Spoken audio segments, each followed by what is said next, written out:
Hey guys, Assalamualaikum, it's me Nina and welcome back to Nina Story. Terima kasih kepada korang yang dah sudi klik video ni. Jangan lupa untuk tengok video Nina sampai habis dan subscribe sekali sebagai tanda korang support, okay? Okay, kalau Nina sebut je perkataan BFF ataupun bestie, boleh dikatakan semua orang dekat atas dunia ni ada kawan baik sendiri, betul tak? Kat BFF ni lah kita berkongsi cerita itu ini, dan dia jugalah menjadi tempat kita meluahkan perasaan. Dan perkara biasa juga kalau kita bergaduh dengan BFF kita, lepas tu dia tikam kita belakang, itu perkara biasa sebab Nina pun ada pengalaman tu. Story yang Nina nak cerita hari ni bukan sekadar tikam belakang guys, dan bukan sekadar pepatah, tapi memang dia ditikam bertubi-tubi oleh kawan baik dia sendiri hingga menyebabkan dia kehilangan nyawa. Sebab apa? Sebabnya diorang dah tak suka dia, diorang benci dia. Masa soal siasat tu pun diorang ni just berpura-pura menyesal, sedangkan diorang dah kawan dengan mangsa tadi sejak diorang masih lagi kecil.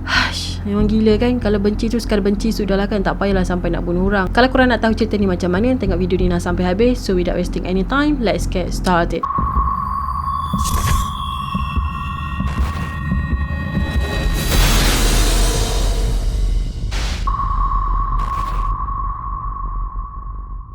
Macam biasalah kejadian ini terjadi di Amerika, iaitu di West Virginia sekitar tahun 2012.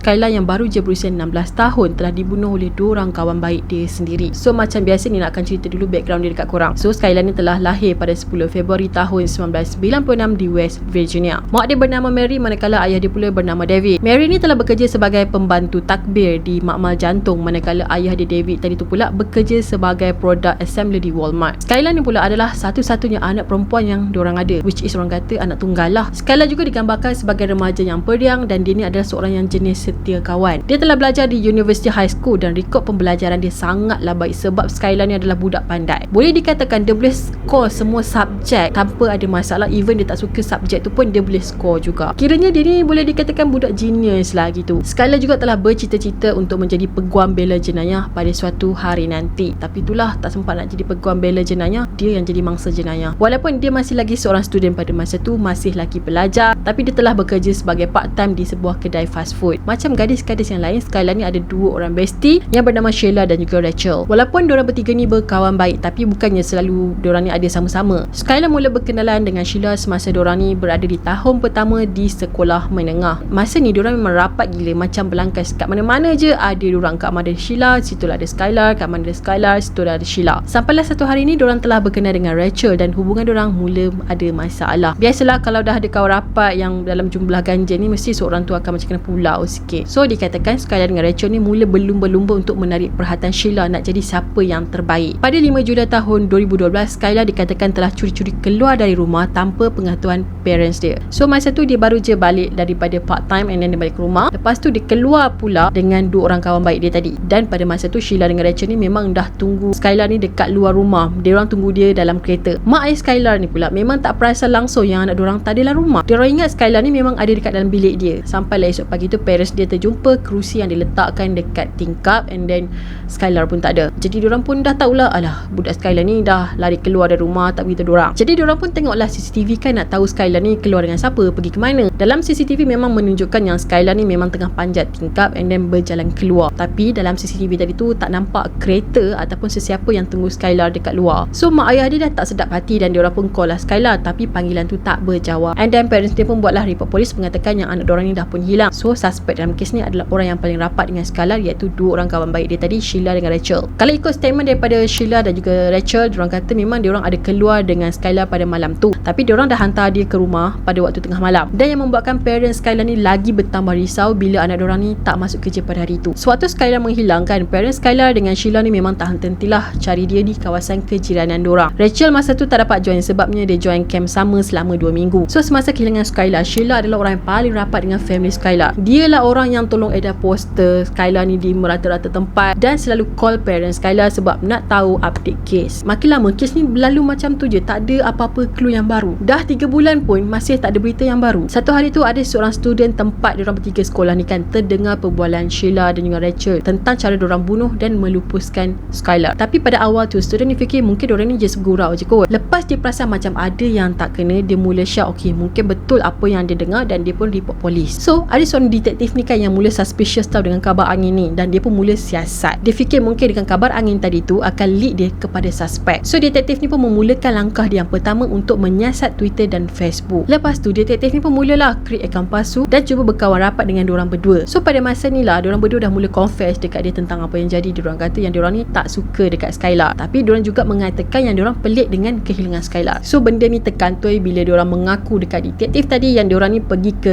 East Virginia, tapi sebenarnya kereta diorang telah dijumpai di West Virginia. Kalau ikut data yang polis ada kan, statement diorang tadi tu memang berbeza dengan yang asal. So detektif ni rasa macam diorang berdua ni cuba sembunyikan sesuatu sebab cerita diorang ni kan tak tally pada hari kejadian. Akhirnya diorang berdua pun telah ditangkap kerana dituduh membunuh Skylar. Kalau ikut cerita diorang, pada malam tu diorang memang dah bawa barang-barang tadi untuk menjalankan misi diorang, iaitu macam bawa towel, bleach, penyodok dan pakaian baru. Lepas tu diorang pun ajaklah Skylar ni keluar, tapi pada awal tu Skylar ni memang tak nak keluar dan diorang paksa dia keluar juga. So lepas Skylar dah keluar tu, diorang bertiga pun naik kereta dan menuju ke sebuah tempat yang terpencil yang terletak di Pennsylvania sambil hisap weed. So masa tengah layan asap semua tu kan, macam ni lah diorang kira 1, 2, 3 dan terus serang Skylar secara serentak dengan menggunakan pisau. Diorang tikam dia berkali-kali sampaikan si Skylar ni dah tak keluar apa-apa suara lagi. So confirm lah yang Skylar tu dah pun mati. Awal tu plan diorang nak tanam je Skylar tu dekat situ, tapi disebabkan bila diorang sodok je tanah dekat situ keras, so diorang pun cancel. Akhirnya diorang pun tutuplah jasad Skylar tadi tu dengan menggunakan dahan-dahan yang ada dan diorang biar je dekat situ. Lepas tu diorang pun tukarlah pakaian diorang yang diorang bawa tadi dan balik ke rumah macam biasa. Kemudian diorang berdua pun dibawa lah ke tempat di mana berlakunya kejadian tadi, tapi polis tak jumpa pun jasad Skylar. Beberapa minggu lepas tu barulah jasad Skylar ni dijumpai, tapi dalam keadaan yang orang kata susah nak dikenal pasti. So punca kejadian ni adalah disebabkan diorang ni memang tak suka dengan dia. Sebab itulah diorang berdua nekat untuk bunuh Skylar.